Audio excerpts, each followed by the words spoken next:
Құрметті қазақстандықтар, баршаңызды ғылым күнімен құттықтаймын. Осы халықаралық Тараз инновациялық институтында аквакультура ғылыми зерттеу орталығы бар.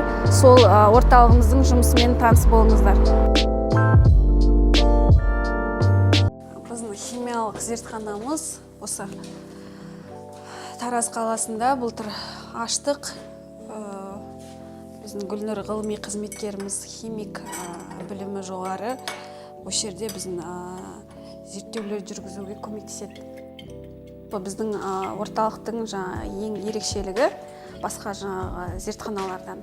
Біз осы балық шаруашылығына акцент қоямыз. Балыққа судың химиялық құрамының қандай әсері бар екенін осы балық шаруашылығы маманы ретінде біздер жан-жақты талқылап, талдап бере аламыз. Аквакультура ғылыми зерттеу орталығының ең басты қызметі қазіргі кезде биологиялық негіздеме дайындау. Біз жаңадан ашылған барлық шаруашылықтарға бақтақ балығы болсын, тұқы тектес балықтар өсірем десе, тіпті шаян, артемис олинаны өсірем десе, барлығына біз биологиялық негіздеме жазып береміз. Осы негіздемені дайындауға біздің барлық құқығымыз, қағазымыз бар. Лицензия, свидетельство, аккредитация дейді. Біздің зерттеулердің ішінде жалпы биологиялық негіздеменің ішіне ихтиологиялық зерттеу, гидробиологиялық зерттеу, гидрохимиялық зерттеу анализдері кіреді. Сол гидробиологиялық зерттеулер жүргізуге бізде дночерпательдер, батометрлер, диск секке судың мөлдірлігін анықтау, планктонная сеть және мынау гидробиологиялық зерттеуге арналған шағын набор далалық зерттеуге алып кетеміз. Су қоймадағы балықтың жейтін тіразығы, яғни азықтық базасын анықтауға мүмкіндік береді.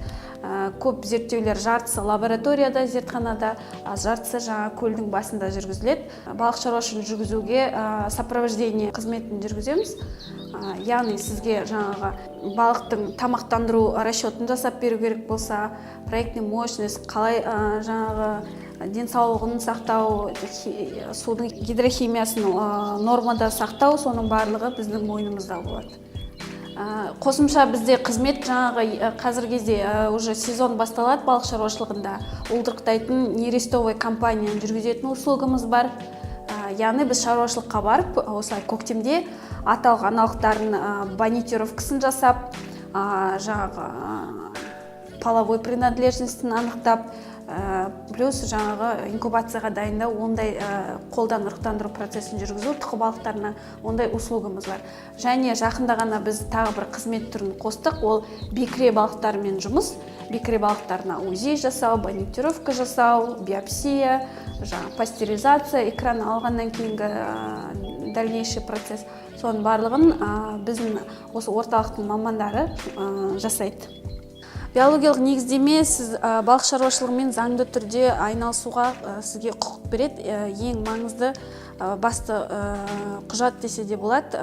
Госактың кейін, госакт на землю, жерге алатын госактыңыз, қосымша техпаспорт және біздің биологиялық негіздеме арқылы сіз балық шаруашылық болып есептеледі.